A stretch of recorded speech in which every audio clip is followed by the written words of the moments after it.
As Institutas da Religião Cristã, de João Calvino.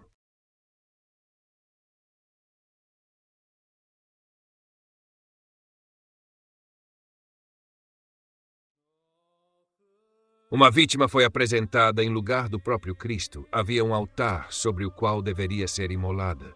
Em suma, tudo foi conduzido de tal maneira a apresentar diante dos olhos do povo uma representação do sacrifício que deveria ser oferecido a Deus como expiação pelos pecados. Mas uma vez que esse sacrifício foi realizado, o Senhor nos prescreveu um método diferente para comunicar aos crentes o benefício do sacrifício que foi oferecido a Ele por seu Filho. Portanto, Ele nos deu uma mesa a qual devemos comparecer a uma festa, não um altar sobre o qual qualquer vítima deva ser oferecida. Ele não consagrou sacerdotes para oferecer sacrifícios, mas ministros para distribuir o banquete sagrado, em proporção à superior sublimidade e santidade do mistério. Com maior cuidado e reverência deve ser tratado. O caminho mais seguro, portanto, é renunciar a toda presunção da razão humana e aderir estritamente ao que as Escrituras ordenam. E certamente, se considerarmos que é a ceia do Senhor e não dos homens, não há razão para que nos deixemos mover um fio de cabelo da regra escritural por qualquer autoridade humana ou prescrição de anos.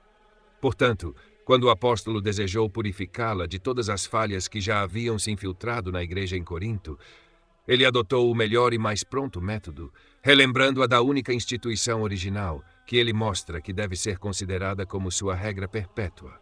Para que nenhum contendor possa tomar ocasião de nos opor a partir dos termos sacrifício e sacerdote, vou expor brevemente o que quis dizer com esses termos. Por meio deste argumento, alguns estendem a palavra sacrifício a todas as cerimônias e ações religiosas, mas para isso não vejo razão.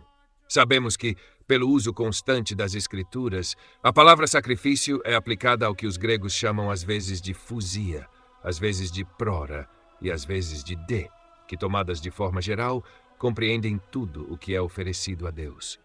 Portanto, é necessário que façamos uma distinção, mas uma distinção que possa ser consistente com os sacrifícios da lei mosaica, sob as sombras das quais o Senhor pretendia representar ao seu povo toda a verdade dos sacrifícios espirituais. Embora houvesse vários tipos deles, todos podem ser referidos a duas classes. Ou eram oblações feitas por causa do pecado, como uma forma de satisfação, pela qual a culpa era expiada diante de Deus, ou eram símbolos de adoração divina e atestações de devoção. Esta segunda classe compreendia 3 tipos de sacrifícios. Alguns eram oferecidos como súplica para implorar o favor de Deus, alguns como ação de graças para testemunhar a gratidão da mente pelos benefícios recebidos, e alguns como simples expressões de piedade para renovar a confirmação da aliança. A esta classe pertenciam as ofertas queimadas e as ofertas de bebida, as primícias e as ofertas de paz. Portanto, vamos também dividir os sacrifícios em 2 tipos, por uma questão de distinção. Chamemos um de sacrifício de adoração e piedade, porque consiste na veneração e serviço a Deus que ele exige e recebe dos crentes, ou pode ser chamado, se você preferir, de sacrifício de ação de graças, pois é apresentado a Deus apenas por pessoas que, carregadas de seus imensos benefícios, se dedicam e dedicam todas as suas ações a Ele em retorno. O outro pode ser chamado de sacrifício de propiciação ou expiação. Um sacrifício de expiação é aquele que é oferecido para apaziguar a ira de Deus, para satisfazer sua justiça, e assim purificar e limpar dos pecados, para que o pecador, libertado da contaminação da iniquidade e restaurado à pureza da justiça, possa ser readmitido ao favor de Deus. Esta era a designação sob a lei daquelas vítimas que eram oferecidas para a expiação dos pecados. Não que fossem suficientes para afetar a restauração do favor de Deus ou a obliteração da iniquidade, mas porque prefiguravam aquele verdadeiro sacrifício que, por fim, foi realmente realizado por Cristo somente, por Ele somente, porque não poderia ser feito por nenhum outro e uma vez por todas, porque a virtude e a eficácia daquele único sacrifício são eternas, como Cristo mesmo declarou quando disse está consumado. Ou seja, tudo o que era necessário para nos reconciliar com o Pai e obter remissão de pecados, justiça e salvação, foi tudo afetado e completado por aquela única oblação de si mesmo, que foi tão perfeita que não deixou espaço para qualquer outro sacrifício depois. Portanto, concluo que é um insulto criminoso e uma blasfêmia intolerável, tanto contra o próprio Cristo, quanto contra o sacrifício que ele completou em nosso nome por sua morte na cruz. Que qualquer homem repita qualquer oblação com a intenção de obter o perdão dos pecados, apaziguar a Deus e obter justiça. Mas qual é o objetivo da missa? Exceto que, pelo mérito de uma nova oblação, possamos ser feitos participantes da paixão de Cristo e que não haja limites para sua tolice. Não se contentaram em afirmar que é um sacrifício comum oferecido igualmente por toda a Igreja, sem acrescentar que estava em seu poder fazer uma aplicação peculiar dele a qualquer indivíduo que escolhessem, ou melhor, a todos que estivessem dispostos a adquirir tal mercadoria com dinheiro à vista. Embora não pudessem alcançar o preço de Judas para exemplificar algumas características de seu autor, mantiveram a semelhança do número. Judas vendeu Jesus por 30 moedas de prata. Esses homens, na medida em que lhes é possível, o vendem em dinheiro francês por 30 moedas de cobre. Judas o vendeu apenas uma vez. Eles o vendem sempre que encontram um comprador. Nesse sentido, negamos que sejam sacerdotes, que possam interceder com Deus em nome do povo por meio de tal oblação, que possam apaziguar a ira de Deus ou obter a remissão dos pecados, pois Cristo é o único sacerdote e sumo sacerdote do Novo Testamento, a quem todos os antigos sacerdócios foram transferidos e em quem todos eles se encerram e se completam. E mesmo que as Escrituras não mencionassem o sacerdócio eterno de Cristo como Deus, desde a abolição dos antigos sacerdócios, não instituiu nenhum outro. O argumento do apóstolo é irrefutável. Nenhum homem toma esta honra para si, senão aquele que é chamado por Deus. Com que direito, então, esses mortais sacrílegos que se vangloriam de serem os executores de Cristo ousam chamar a si mesmos de sacerdotes do Deus vivo? Há uma bela passagem em Platão, na qual ele trata das antigas expiações entre os pagãos e ridiculariza a confiança tola de homens ímpios e profanos que pensavam que tais disfarces ocultariam seus crimes da vista de seus deuses. E como se tivessem feito um compromisso com seus deuses, entregavam-se a seus vícios com maior segurança. Esta passagem parece quase ter sido escrita com a intenção de criticar a missa, como é agora praticada no mundo, para fraudar e contornar outra pessoa. Todos sabem que é ilícito prejudicar viúvas, saquear órfãos, assediar os pobres, obter a propriedade dos outros por artes malignas, apreender a fortuna de alguém por perjúrios e fraudes, oprimir um vizinho com violência e erro tirânico, sendo universalmente reconhecidos como crimes enormes. Como então, tantas pessoas se atrevem a cometer todos esses pecados, como se pudessem perpetrá-los com impunidade? Se considerarmos devidamente, veremos que elas obtêm novo encorajamento de nenhuma outra causa, senão da confiança que sentem de que poderão satisfazer a Deus pelo sacrifício da missa, como uma completa quitação de todas as suas obrigações para com Ele. Ou pelo menos que isso lhes oferece um modo fácil de fazer um compromisso com Ele. Platão, em seguida, continua a ridicularizar a grossa estupidez daqueles que esperariam por tais expiações serem libertados das punições que de outra forma teriam que sofrer no inferno. E qual é o objetivo dos obituários ou das missas de aniversário, senão que aqueles que durante toda a vida foram os mais cruéis dos tiranos, os mais rapaces dos ladrões ou entregues a toda a enormidade, como se redimidos com este preço possam escapar do fogo do purgatório? Sob a outra classe de sacrifícios, que chamamos de sacrifício de ação de graças, estão incluídos todos os atos de caridade, que, quando realizamos a nossos irmãos, honramos o próprio Senhor em seus membros. E, igualmente, todas as nossas orações, louvores, ações de graças e tudo o que fazemos no serviço de Deus, tudo o que depende de um sacrifício maior, pelo qual somos consagrados em alma e corpo como templos santos para o Senhor. Não é suficiente que nossas ações externas sejam empregadas em seu serviço. É necessário que primeiro nós mesmos e, em seguida, todas as nossas obras sejam consagradas e dedicadas a Ele, para que tudo o que nos pertence possa contribuir para sua glória e revelar um zelo por seu avanço. Esse tipo de sacrifício não tem tendência a apaziguar a ira de Deus, a obter a remissão dos pecados ou a alcançar a justiça. Seu único objetivo é magnificar e exaltar a glória de Deus, pois não pode ser aceitável e agradável a Deus, exceto pelas mãos daqueles a quem Ele já favoreceu com a remissão de seus pecados, reconciliados consigo mesmos e absolvidos da culpa. E é tão necessário para a Igreja que se torna absolutamente indispensável. Portanto, continuará a ser oferecido para sempre, enquanto o povo de Deus existir, como já vimos pelo profeta. Pois estamos tão distantes de desejar abolir isso que, nesse sentido, nos agradamos em entender a seguinte previsão. Desde o nascer do sol até o seu pôr, meu nome será grande entre os gentios, e em todo lugar incenso será oferecido ao meu nome, e uma oferta pura, porque meu nome será grande entre os pagãos, diz o Senhor dos Exércitos. Assim, Paulo nos ordena apresentar nossos corpos como um sacrifício vivo, santo e aceitável a Deus, que é nosso culto racional. Ele se expressou com a mais estrita propriedade ao acrescentar que isso é nosso culto racional, pois pretendia um tipo espiritual de adoração divina que ele opôs tacitamente aos sacrifícios carnais da lei mosaica. Assim, fazer o bem e comunicar-se são chamados de sacrifícios com os quais Deus se agrada. Portanto, a liberalidade dos filipenses em suprir as necessidades de Paulo foi um odor de suavidade, um sacrifício aceitável e bem agradável a Deus. Assim, todas as boas obras dos crentes são sacrifícios espirituais. Por que multiplico citações? Essa forma de expressão ocorre perpetuamente nas Escrituras. E mesmo enquanto o povo era mantido sob a disciplina externa da lei, foi suficientemente declarado pelos profetas que aqueles sacrifícios carnais continham uma realidade e verdade que é comum à igreja cristã, assim como à nação dos judeus.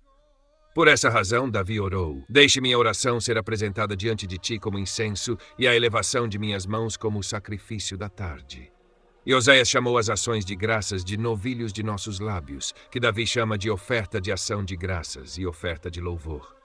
Em imitação do salmista, o apóstolo diz: ofereçamos continuamente a Deus o sacrifício de louvor, e a título de explicação acrescenta, que é o fruto de nossos lábios, confessando ou dando graças ao seu nome.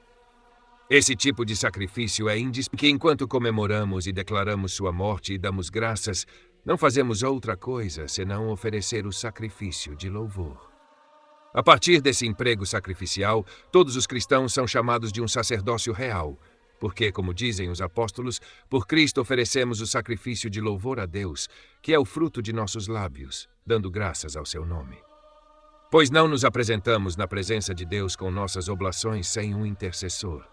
Cristo é o mediador pelo qual oferecemos a nós mesmos e tudo o que temos ao Pai.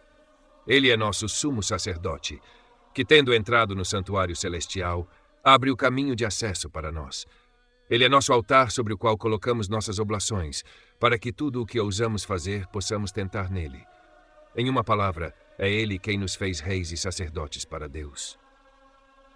O que resta, então, senão que os cegos vejam, os surdos ouçam, e até mesmo as crianças entendam esta abominação da missa, que, sendo apresentada em um vaso de ouro, embriagou e atordoou todos os reis e povos da terra, do mais alto ao mais baixo, de tal forma que, mais insensatos do que as próprias bestas, colocaram toda a sua salvação neste fatal abismo. Certamente, Satanás nunca empregou um motor mais poderoso para atacar e conquistar o reino de Cristo. Esta é a Helena pela qual os inimigos da verdade nos dias atuais lutam com crueldade, raiva e fúria. Uma Helena, de fato, com a qual eles se poluem tanto com a fornicação espiritual, que é a mais execrável de todas. Aqui, não toco nem mesmo com meu dedo mínimo os abusos grosseiros que eles poderiam pretender ser profanações da pureza de sua santa missa. Que tráfico escandaloso eles realizam, que ganhos torcidos eles obtêm com suas missas. Com que enorme rapacidade eles satisfazem sua avareza. Apenas indico, e isso em poucas e claras palavras, a verdadeira natureza da mais santimoniosa santidade da missa, por conta da qual ela atraiu tanta admiração e veneração por tantas idades. Para uma ilustração de tais grandes mistérios, proporcionada à sua dignidade, seria necessário um tratado maior, e não estou disposto a introduzir aquelas corrupções repugnantes que são universalmente notórias, para que todos os homens possam entender que a missa, considerada em sua mais escolhida e estimável pureza, sem nenhum de seus apêndices, do início ao fim, está cheia de toda espécie de impiedade, blasfêmia, idolatria e sacrilégio.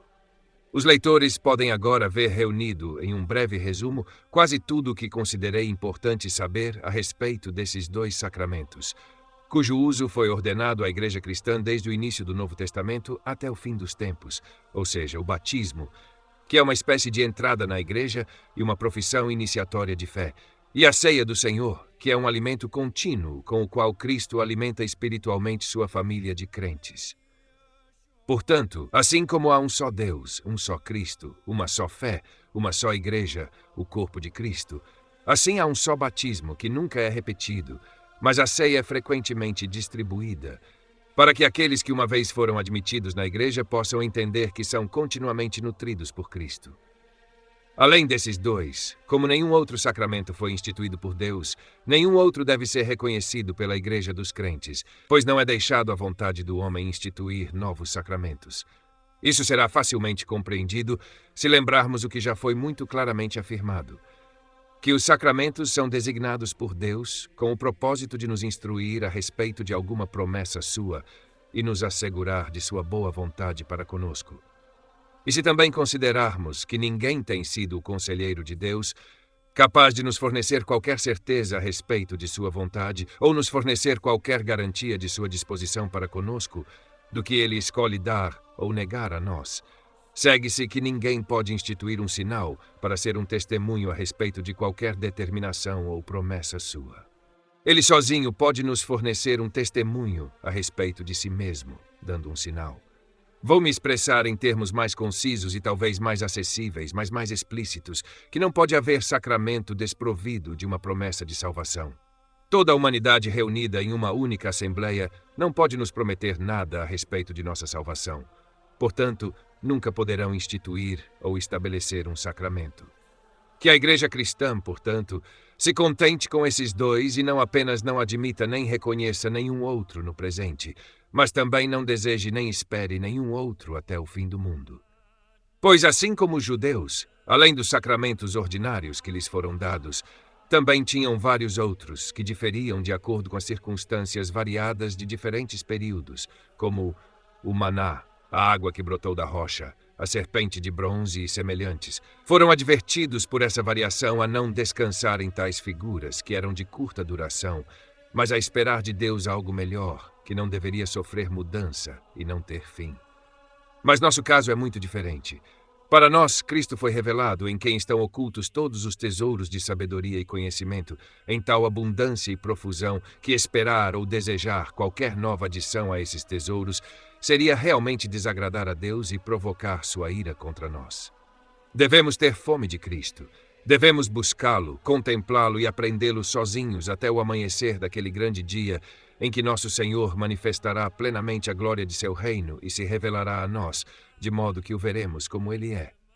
E por essa razão, a dispensação sob a qual vivemos é designada nas Escrituras como os últimos tempos, estes últimos dias, para que ninguém se engane com uma expectativa vã de qualquer nova doutrina ou revelação.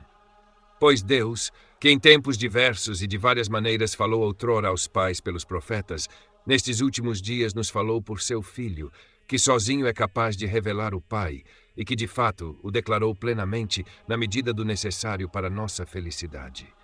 Enquanto agora o vemos através de um vidro, obscuramente, os homens não são deixados à liberdade de instituir novos sacramentos na Igreja de Deus, assim como seria desejável que o mínimo possível de invenção humana fosse misturado àqueles que foram instituídos por Deus.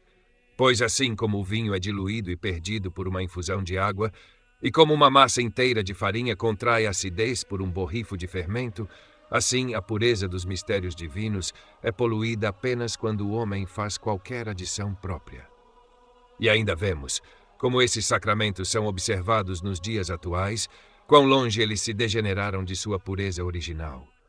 Há em toda parte um excesso de pompas, cerimônias e gesticulações, mas nenhuma consideração ou menção da palavra de Deus, sem a qual até mesmo os próprios sacramentos deixam de ser sacramentos, e as próprias cerimônias que foram instituídas por Deus não podem ser discernidas entre tal multidão de outras, pelas quais são sobrecarregadas.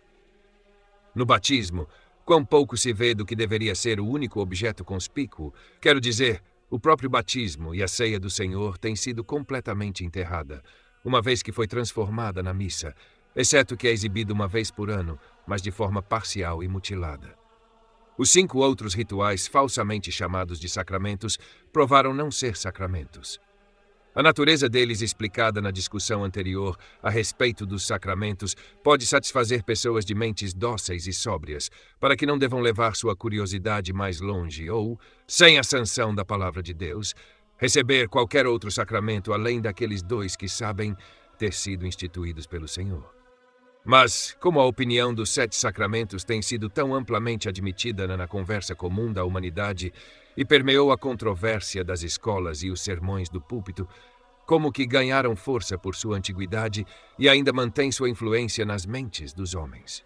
Pensei que deveria realizar um serviço útil ao entrar em uma análise mais próxima e distinta das 5 cerimônias que são comumente contadas entre os verdadeiros e genuínos sacramentos do Senhor, esclarecendo cada falácia e exibindo à vista dos cristãos simples a verdadeira natureza dessas cerimônias e como falsamente têm sido consideradas como sacramentos. Aqui, em primeiro lugar, desejo declarar a todos os crentes que não sou levado a entrar nesta controvérsia a respeito do termo por nenhum desejo de contenda, mas que sou impelido por razões importantes a resistir ao abuso dele. Estou ciente de que os cristãos têm poder sobre nomes, assim como sobre coisas, e podem, portanto, aplicar palavras a coisas a seu bel prazer, desde que mantenham um significado piedoso, mesmo que haja alguma impropriedade de expressão. Tudo isso eu admito, embora seja melhor que as palavras estejam sujeitas às coisas do que as coisas estejam sujeitas às palavras. O caso do termo sacramento, no entanto, é diferente, pois aqueles que sustentam 7 sacramentos dão a todos a mesma definição, que são formas visíveis de graça invisível. Eles os fazem todos iguais, como vasos do Espírito Santo, instrumentos de comunicação de justiça e meios de obtenção de graça. O mestre das sentenças, Lombardo, nega que os sacramentos da lei mosaica sejam propriamente designados por essa denominação, porque não comunicavam aquilo que prefiguravam. Deve-se suportar que aqueles símbolos que o Senhor consagrou com sua própria boca e que ele adornou com excelentes promessas não sejam reconhecidos como sacramentos, e, ao mesmo tempo, que essa honra seja transferida para aqueles ritos que são meras invenções dos homens, ou pelo menos observados sem nenhum comando expresso de Deus. Portanto, que mudem sua definição ou se abstenham desse abuso do termo, que depois gera opiniões falsas e absurdas. Dizem que a unção dos enfermos é uma figura e causa de graça invisível porque é um sacramento. Se não devemos de forma alguma admitir sua inferência a partir do termo, certamente devemos perder tempo em resistir à sua aplicação do próprio termo, para que não sejamos responsabilizados por dar qualquer ocasião a tal erro.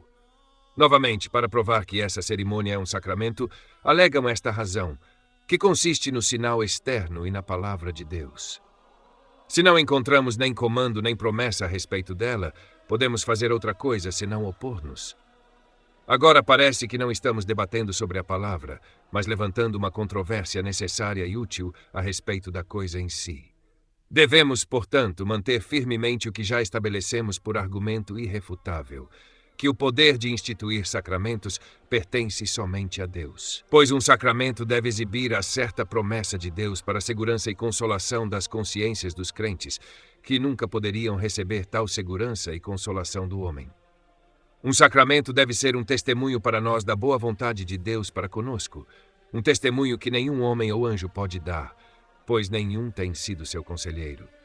É ele sozinho, portanto, quem, com autoridade legítima, testemunha a nós a respeito de si mesmo por meio de sua palavra.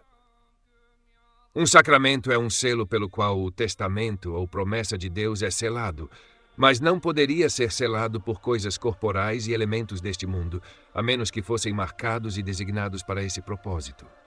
Pelo poder de Deus, portanto, o homem não pode instituir um sacramento, porque não está no poder humano fazer com que tais grandes e divinos mistérios sejam ocultados sob símbolos tão mesquinhos. A palavra de Deus deve preceder, como é excelentemente observado por Agostinho, para que um sacramento seja um sacramento. Além disso, se quisermos evitar cair em muitas absurdidades, é necessário preservar alguma distinção entre um sacramento e outras cerimônias. Os apóstolos oraram de joelhos. Devemos, portanto, nunca nos ajoelhar sem fazer disso um sacramento. Disse que os primeiros cristãos voltavam seus rostos para o leste quando oravam. Deve, então, olhar para o leste ser considerado um sacramento? Paulo diz: quero que os homens orem em todo lugar, levantando mãos santas. E as orações dos santos parecem ter sido frequentemente feitas com as mãos levantadas. Deve a elevação das mãos também ser feito um sacramento? Com esse princípio, todos os gestos dos santos se tornariam sacramentos. Eu não insistiria nessas coisas, no entanto, se não estivessem conectadas com aqueles maiores inconvenientes. Se desejam nos pressionar com a autoridade da Igreja Antiga, afirmo que isso é uma pretensão infundada, pois o número de 7 sacramentos não pode ser encontrado em lugar algum nos escritores eclesiásticos, nem está claro quando foi introduzido. De fato, concedo que os pais às vezes fazem um uso excessivo da palavra sacramento, mas a usam indiferentemente para significar todas as cerimônias e direitos externos e todos os exercícios de piedade. Mas quando falam desses sinais que devemos considerar como testemunhos da graça de Deus, contentam-se com esses dois, o batismo e a Eucaristia. Para que não se suponha que isso seja uma alegação falsa, citarei alguns testemunhos de Agostinho a Januário. Ele diz: desejo que saibas qual é o ponto principal desta controvérsia. Que nosso Senhor Jesus Cristo, como diz no Evangelho, nos impôs um jugo fácil e um fardo leve, e, portanto, uniu a sociedade da Igreja cristã por sacramentos, muito poucos em número, mais fáceis de observar e excelentes em significação. Tal é nosso batismo, consagrado em nome da Trindade, e a comunhão do corpo e sangue do Senhor, e se houver algum outro prescrito nas Escrituras canônicas. Novamente, em seu tratado sobre a doutrina cristã, ele diz: desde a ressurreição de nosso Senhor mesmo e a prática de seus apóstolos, em vez de muitos sinais, nos deram poucos, e esses, os mais fáceis de realizar, os mais excelentes em significação e os mais puros em observância. Tal é o batismo e a celebração do corpo e sangue do Senhor. Por que ele não menciona aqui o número sagrado ou septenário? É provável que ele o teria omitido se tivesse sido então instituído na Igreja, especialmente porque, em outros casos, ele era mais curioso na observação de números do que era de todo necessário.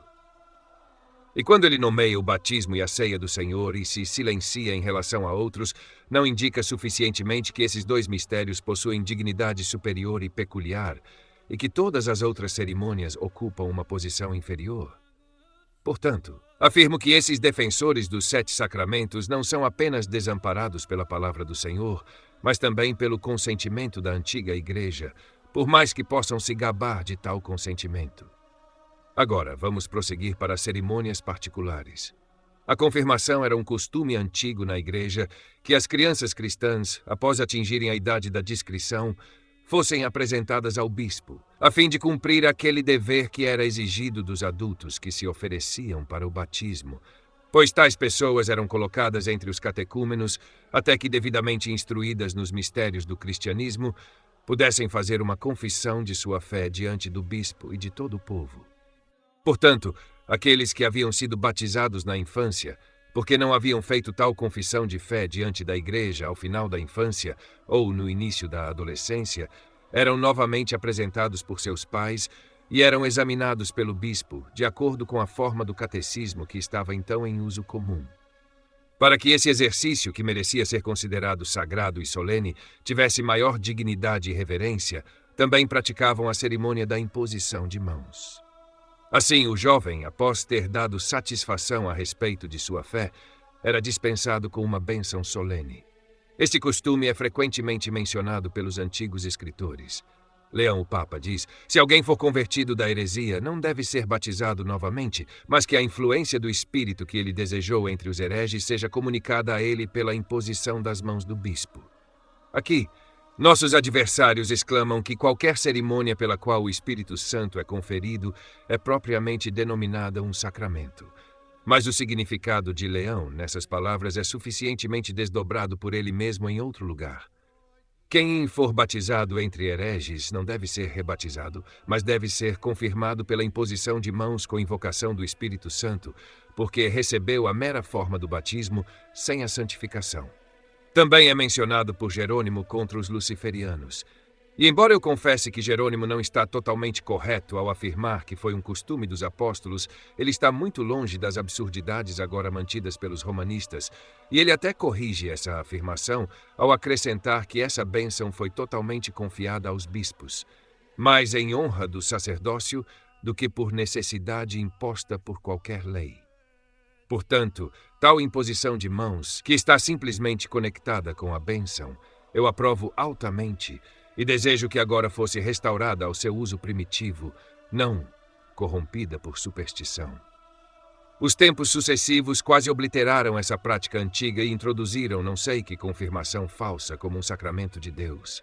Eles pretendem que a virtude da confirmação é dar o Espírito Santo para a augmentação da graça, que no batismo é dado para a inocência, para fortalecer para a guerra aqueles que, no batismo, foram regenerados para a vida. Esta confirmação é realizada por unção e uma forma de palavras a seguir. Eu te assino com o sinal da cruz e te confirmo com o crisma da salvação, em nome do Pai, do Filho e do Espírito Santo. Tudo isso soa muito bonito e agradavelmente, mas onde está a palavra de Deus que promete a presença do Espírito Santo nesta cerimônia? Eles não podem alegar um único iota. Como então nos assegurarão que seu crisma é o vaso do Espírito Santo? Vemos óleo, um líquido espesso e viscoso, e não vemos mais nada. Agostinho diz: deixe a palavra ser adicionada ao elemento e se tornará um sacramento. Produza esta palavra se desejam que contemplemos no óleo algo além do próprio óleo. Se eles se reconhecem como ministros dos sacramentos, como deveriam, não haveria necessidade de mais contenda. O primeiro dever de um ministro é não empreender nada sem um comando. Agora que eles apresentem qualquer comando para este serviço, e eu não acrescentarei mais uma palavra sobre o assunto. Se não tem comando, não podem ter desculpa para tal audácia sacrílega. Pelo mesmo princípio, nosso Senhor interrogou os fariseus: o batismo de João de onde era? Do céu ou dos homens?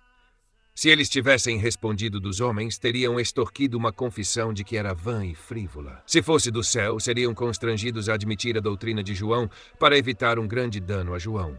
Portanto, não se atreveram a confessar que era dos homens.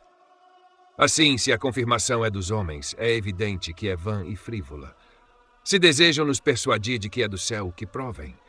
Eles se defendem, de fato, pelo exemplo dos apóstolos, que consideram como tendo feito nada sem razão suficiente.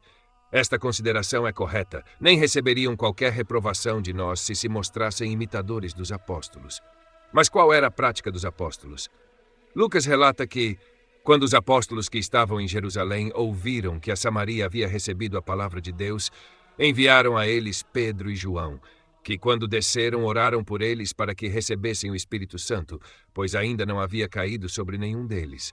Apenas haviam sido batizados em nome do Senhor Jesus. Então impuseram as mãos sobre eles e receberam o Espírito Santo. E essa imposição de mãos é mencionada pelo historiador sagrado em várias ocasiões. Percebo o que os apóstolos fizeram, que executaram fielmente seu ministério.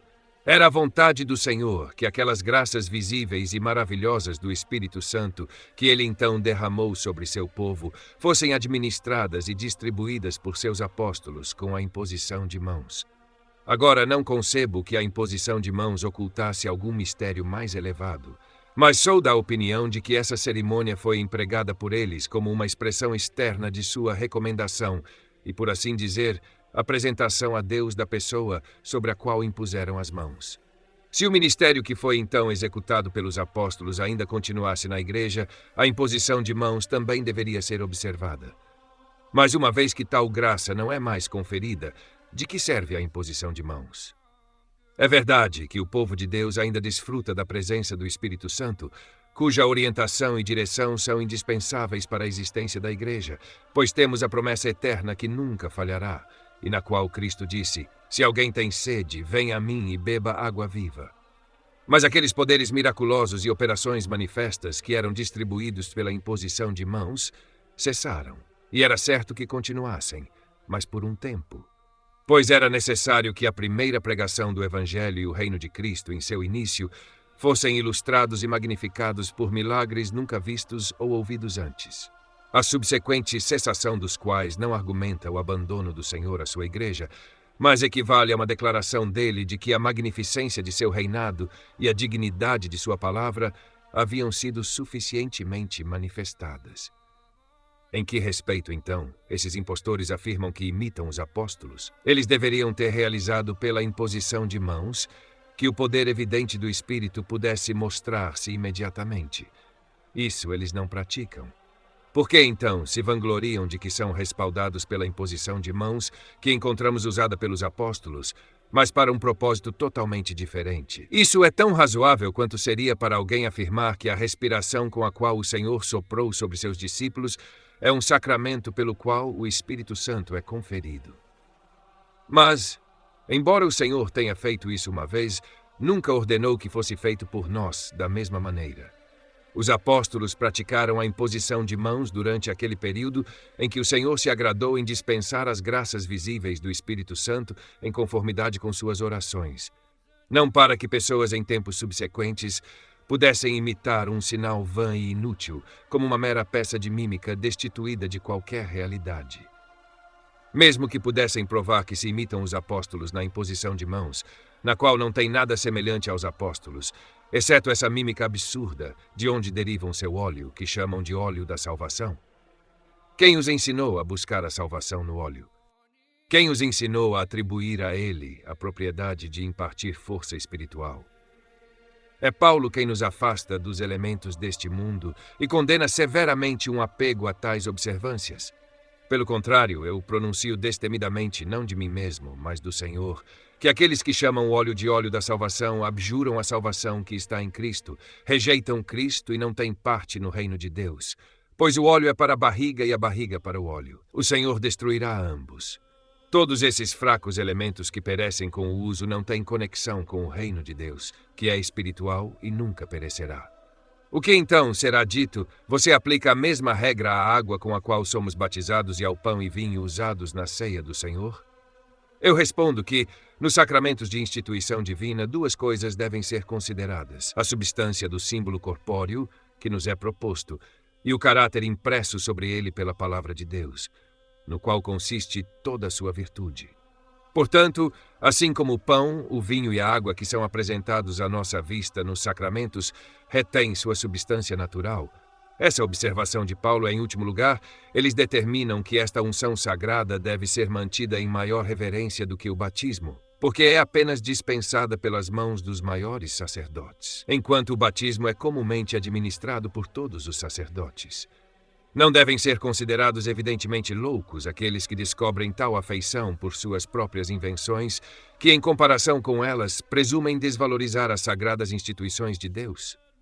Boca sacrílega. Ousas colocar uma unção que é apenas contaminada com teu hálito fétido e encantada pelo murmúrio de algumas palavras no mesmo nível do sacramento de Cristo e compará-la com a água santificada pela palavra de Deus. Mas isso não satisfaria tua presunção. Tu até lhe deste a preferência. Estas são as respostas da Santa Sé, são os oráculos do tripé apostólico, mas alguns deles começaram a moderar essa infatuação, que mesmo em sua opinião, foi levada além de todos os limites devidos. A confirmação deve ser considerada, dizem eles, com maior reverência do que o batismo, não talvez pela maior virtude e vantagem que confere, mas porque é dispensada por pessoas de dignidade superior e é aplicada à parte mais nobre do corpo, que é a testa, ou porque contribui para uma maior augmentação de virtudes, embora o batismo seja mais disponível para a remissão. Mas, na primeira razão, não se traem a si mesmos ao serem donatistas que estimam a virtude do sacramento pela dignidade ou dignidade do ministro. Concederei, no entanto, que a confirmação seja considerada mais excelente pelas mãos episcopais, mas se alguém lhes perguntar como tal prerrogativa foi conferida aos bispos, que razão eles atribuirão senão seu próprio prazer? Alegam que os apóstolos sozinhos exerceram esse direito, sendo os únicos dispensadores do Espírito Santo. São os bispos os únicos apóstolos, ou são apóstolos de fato? Concedamos, no entanto, isso também, porque não sustentam, pelo mesmo princípio, que nenhum senão os bispos deveriam tocar o sacramento do sangue na ceia do Senhor, que eles negaram aos leigos, porque o Senhor, como dizem, só o deu aos apóstolos. Se nosso Senhor o deu apenas aos apóstolos, por que não inferem, portanto, que agora deve ser dado apenas aos bispos? Mas neste caso, eles fazem dos apóstolos simples presbíteros. Agora são levados por uma noção extravagante a criá-los bispos. Por fim, Ananias não era um apóstolo, e ainda assim Paulo foi enviado a ele para que pudesse recuperar a visão, ser batizado e ser cheio do Espírito Santo. Adicionarei mais uma pergunta. Se este era o ofício peculiar dos bispos por um direito divino, por que ousaram transferi-lo a presbíteros comuns?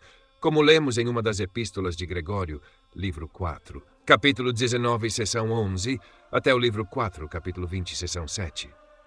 Quão frívola e tola é a segunda razão que eles chamam de confirmação mais excelente do que o batismo instituído por Deus, porque na confirmação a testa é ungida com óleo e no batismo a coroa da cabeça, como se o batismo fosse realizado com óleo e não com água. Apelo a todos os crentes, se esses enganadores não dirigem todos os seus esforços a este único objetivo, corromper a pureza dos sacramentos pela lividez de sua falsa doutrina. Já observei em outra parte deste livro que nos sacramentos é quase impossível discernir o que é de instituição divina entre a multiplicidade de invenções humanas. Se alguém não desse crédito a essa minha observação, que agora ao menos acredite em seus próprios mestres, pois ao passarem pela água sem o menor aviso, parece que a única coisa a qual atribuem muita importância no batismo é seu próprio óleo. Portanto, afirmamos, ao contrário, que no batismo a testa também é lavada com água. Em comparação com isso, consideramos todo o seu óleo perfeitamente sem valor, seja no batismo ou na confirmação. Se alguém alegar que é vendido por mais, esse excesso de preço apenas corromperia o bom. Se contivesse alguma impostura da mais vil espécie, nunca poderá ser legalizado pelo roubo. Na terceira razão, expõem sua impiedade quando pretendem que uma maior augmentação de virtudes é conferida na confirmação do que no batismo. Os apóstolos, pela imposição de mãos, dispensaram as graças visíveis do Espírito.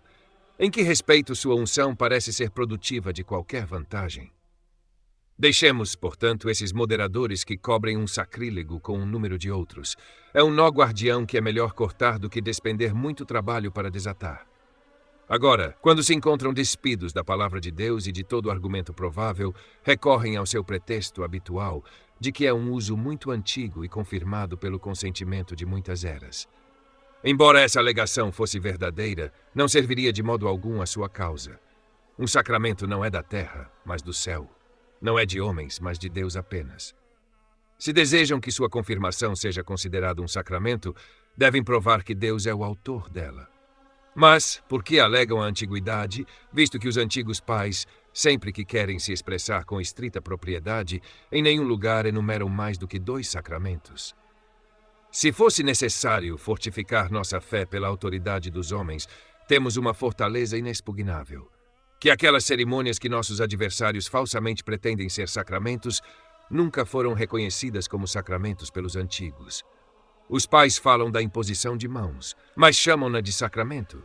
Agostinho afirma explicitamente que não é outra coisa senão oração. Aqui, que não me oponham com suas tolas distinções, que Agostinho aplicou essa observação à imposição de mãos não como praticada na confirmação, mas como usada para o propósito de cura ou reconciliação. O livro está extenso e está em muitas mãos. Se eu perverter a passagem para qualquer significado diferente daquele de Agostinho, estou contente em me submeter à sua mais severa censura e desprezo, pois ele está falando de cismáticos que retornaram à unidade da Igreja e nega que tenham qualquer necessidade da reiteração do batismo. Pois aquela imposição de mãos foi suficiente para que, pelo vínculo da paz, o Senhor pudesse dar-lhe seu Espírito Santo, e como poderia parecer irrazoável repetir a imposição de mãos em vez do batismo. Ele mostra a diferença, pois o que ele diz é a imposição de mãos, mas oração sobre um homem, e que esse era seu significado é evidente em outra passagem, onde ele diz que impomos as mãos sobre hereges recuperados para a unidade da caridade, que é o principal dom do Espírito Santo, e sem o qual qualquer outra coisa que possa ser santa no homem é inútil para a salvação. Eu sinceramente desejo que mantivéssemos o costume que afirmei ter sido praticado entre os antigos antes que essa imagem abortiva de um sacramento aparecesse, pois não era uma confirmação como os romanistas pretendem, que não pode ser mencionada sem prejuízo ao batismo, mas um exercício catequético no qual crianças ou jovens costumavam apresentar um relato de sua fé na presença da Igreja. Agora, seria o melhor modo de instrução catequética se um formulário fosse escrito para esse propósito, contendo e declarando de maneira familiar todos os artigos de nossa religião, nos quais a Igreja Universal dos Crentes deveria concordar sem qualquer controvérsia. Um menino de 10 anos poderia se apresentar para fazer uma confissão de sua fé. Ele poderia ser questionado sobre todos os artigos e poderia dar respostas adequadas. Se ele fosse ignorante de algum ou não os entendesse completamente, deveria ser ensinado. Assim, a Igreja testemunharia sua profissão da única verdadeira e pura fé na qual toda a comunidade de crentes adorava unanimemente o único Deus. Se essa disciplina fosse observada nos dias de hoje, certamente agudiria a inatividade de alguns pais que negligenciam descuidadamente a instrução de seus filhos como algo que não lhes diz respeito, mas que, nesse caso, não poderiam omitir sem desgraça pública. Haveria mais harmonia de fé entre o povo cristão. Nem muitos trairiam tamanha ignorância e falta de informação. Alguns não seriam tão facilmente levados por inovações e doutrinas estranhas. Em suma, todos teriam um conhecimento regular da doutrina cristã. Pena em seguida, eles acrescentam a pena, da qual tratam de maneira tão confusa e desordenada que as consciências dos homens não podem deduzir nenhuma conclusão sólida ou certa a respeito de sua doutrina. Em outra parte deste tratado, já expusemos amplamente o que aprendemos das Escrituras sobre arrependimento e também o que é inculcado sobre o assunto pelos romanistas. Nosso negócio atual é apenas investigar brevemente as razões das pessoas que promulgam a opinião que prevaleceu por um longo período nas igrejas e nas escolas de que a pena é um sacramento. Em primeiro lugar, farei algumas observações sobre a prática da Igreja Antiga, cuja pretensão eles abusaram para a introdução e estabelecimento de sua invenção tola. A ordem observada pelos antigos na penitência pública era que as pessoas que haviam completado as satisfações impostas a elas eram reconciliadas com a Igreja pela solenidade da imposição de mãos. Isso era um sinal de absolvição para encorajar o próprio pecador, com uma garantia de perdão diante de Deus e para admoestar a Igreja de que deveriam obliterar a memória de sua ofensa e recebê-lo gentilmente de volta ao favor. Cipriano frequentemente chama isso de dar paz. Para aumentar a importância desse ato e dar-lhe uma maior recomendação entre o povo, foi ordenado que sempre deveria ser feito pela autoridade de um bispo. Daí aquele decreto do Segundo Concílio de Cartago, que nenhum presbítero seja permitido reconciliar publicamente um penitente na missa. E outro decreto do Concílio de Arles, que aqueles que durante o período de sua penitência partirem desta vida sejam admitidos à comunhão sem a imposição reconciliatória de mãos. Se recuperarem de sua doença, que completem o período de sua penitência e então recebam do bispo a imposição reconciliatória. Também o decreto do Terceiro Concílio de Cartago, que nenhum presbítero reconcilie um penitente sem a autoridade do bispo.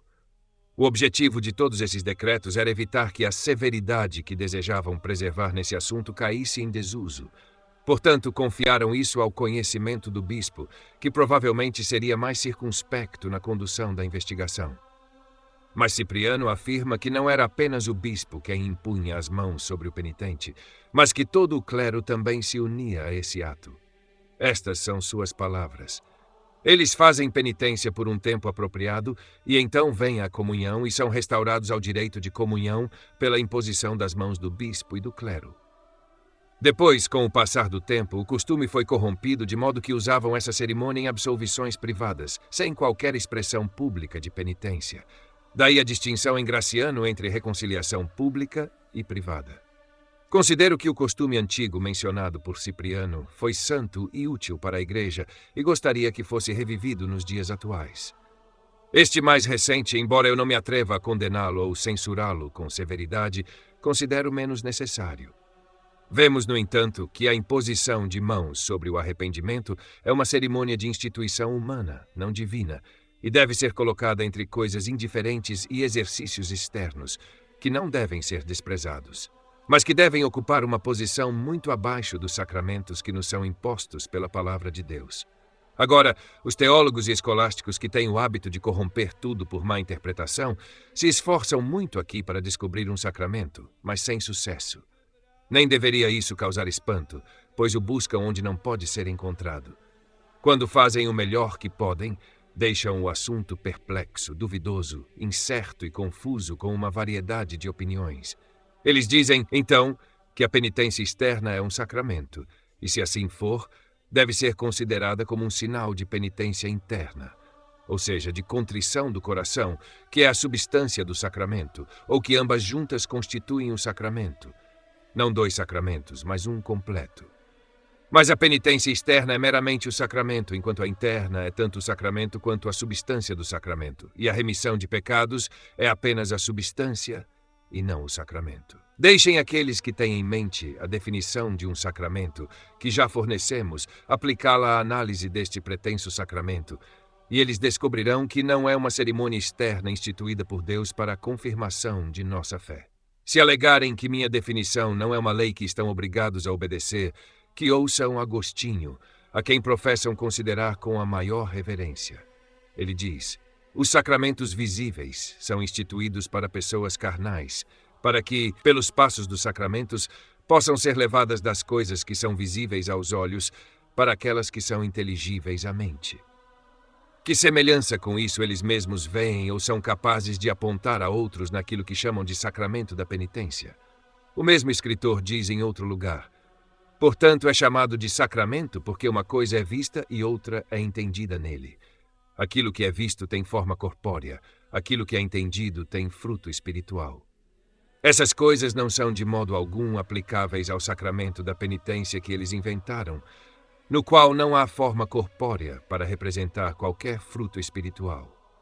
E para vencer esses campeões em seu próprio terreno, se algum sacramento for buscado aqui, não seria muito mais plausível dizer que o sacramento consiste na absolvição do sacerdote, em vez de na penitência, seja interna ou externa?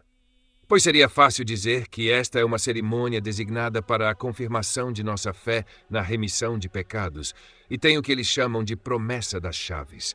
Tudo o que ligares na terra será ligado no céu, e tudo o que desligares na terra será desligado no céu. Mas alguns poderiam objetar que muitos que são absolvidos pelos sacerdotes não derivam benefícios de sua absolvição, enquanto, segundo seu princípio, os sacramentos da nova lei realmente realizam o que representam. A isso poderia ser respondido que, assim como na Eucaristia, há uma alimentação dupla, sacramental, que é igualmente comum aos bons e aos maus, e espiritual, que é peculiar aos bons. Porque não poderiam também imaginar a recepção de uma absolvição dupla? No entanto, nunca consegui compreender o que eles pretendiam com aquele princípio deles a respeito da virtude eficaz dos sacramentos da nova lei, que provamos estar totalmente em desacordo com a verdade de Deus. Quando discutimos esse assunto aqui, meu único objetivo é mostrar que essa dificuldade não é uma objeção a chamarem a absolvição sacerdotal de um sacramento, pois poderiam responder na linguagem de Agostinho: a santificação às vezes ocorre sem o sacramento visível, e o sacramento visível às vezes não é acompanhado pela santificação interna. Novamente, que os sacramentos afetam aquilo que representam apenas nos eleitos. Novamente, que algumas pessoas vestem Cristo até a recepção do sacramento e outras até a santificação.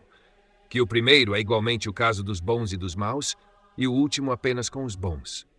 Certamente, eles traíram mais do que a fraqueza das crianças e mostraram-se cegos à luz do dia, que em meio a tal dificuldade e perplexidade, não descobriram algo tão claro e óbvio para todos.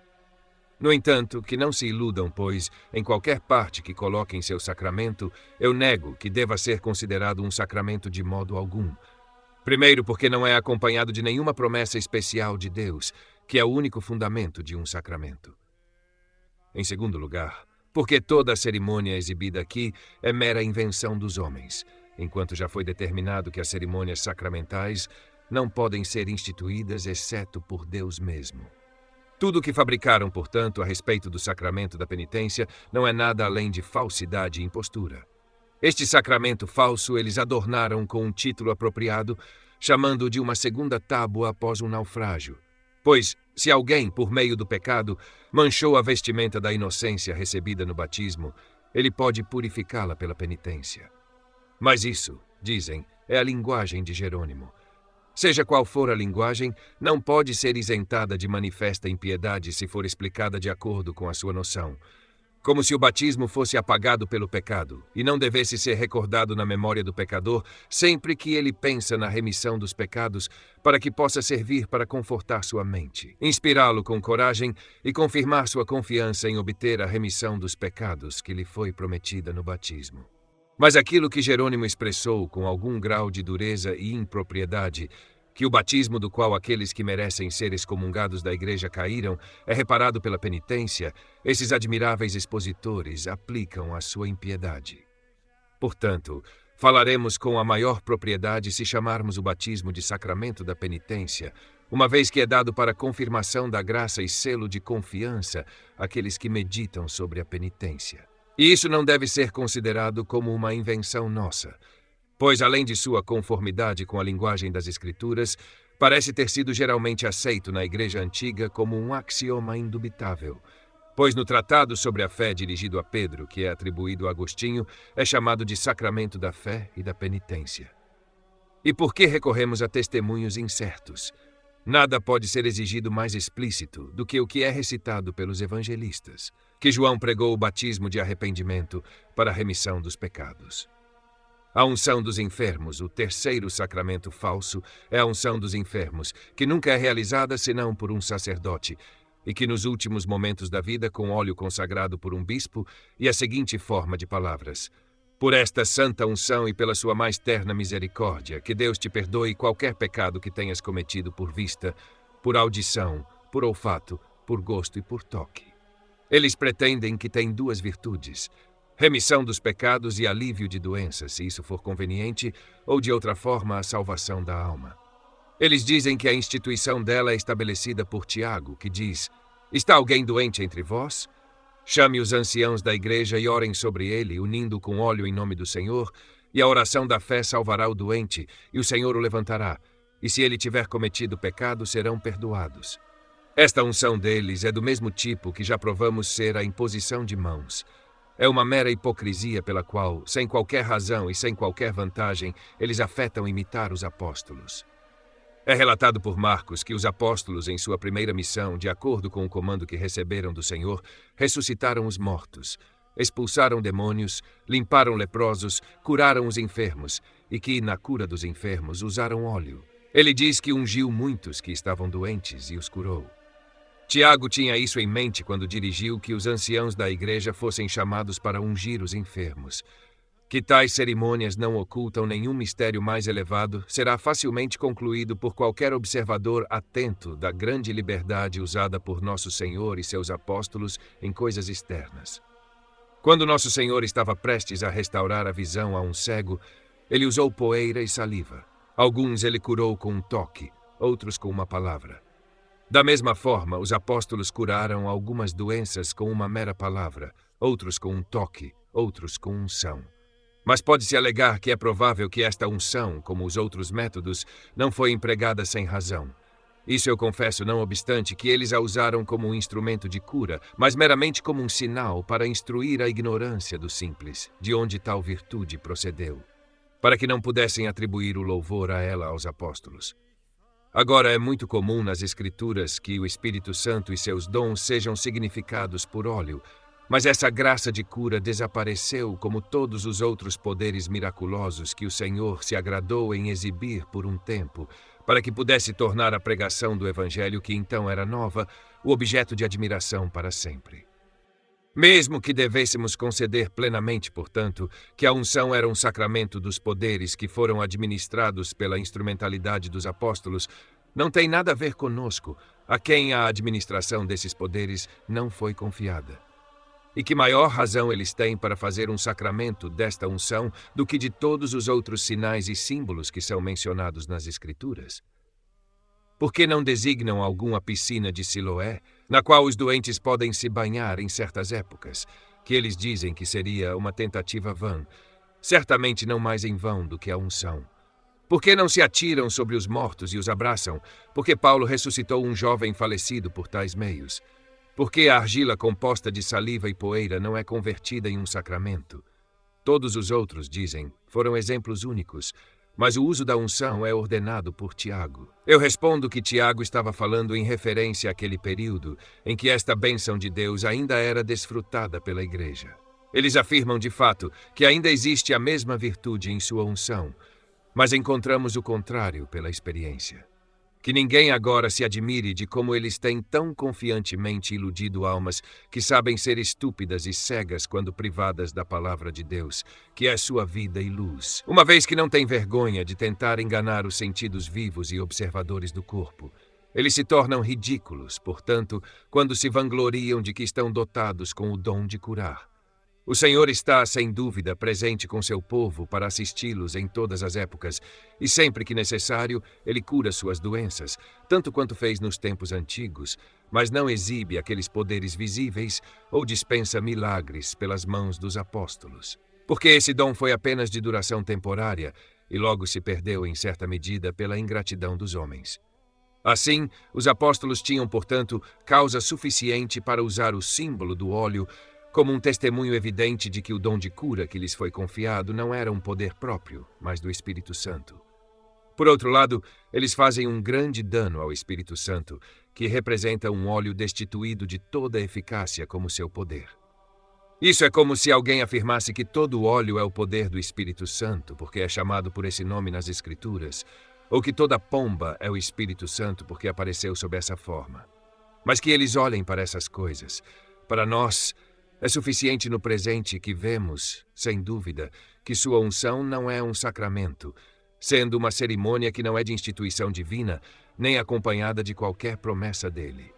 Pois, quando exigimos essas duas coisas em um sacramento, que seja uma cerimônia instituída por Deus e que tenha alguma promessa de Deus, ao mesmo tempo exigimos que a cerimônia seja imposta a nós e que a promessa tenha referência a nós. Pois ninguém contende que a circuncisão é agora um sacramento da Igreja cristã, embora tenha sido instituída por Deus e tivesse uma promessa anexada a ela, porque não é imposta a nós, nem a promessa que foi subjacente a ela foi dada a nós. Sob essa condição, a promessa que eles presumidamente se vangloriam em sua unção não é dada a nós. Provamos claramente, e eles mesmos declaram pela experiência, que a cerimônia não deveria ter sido usada, exceto por aqueles que estavam dotados com o dom de cura, e não por esses açougueiros que são mais capazes de matar e assassinar do que de curar.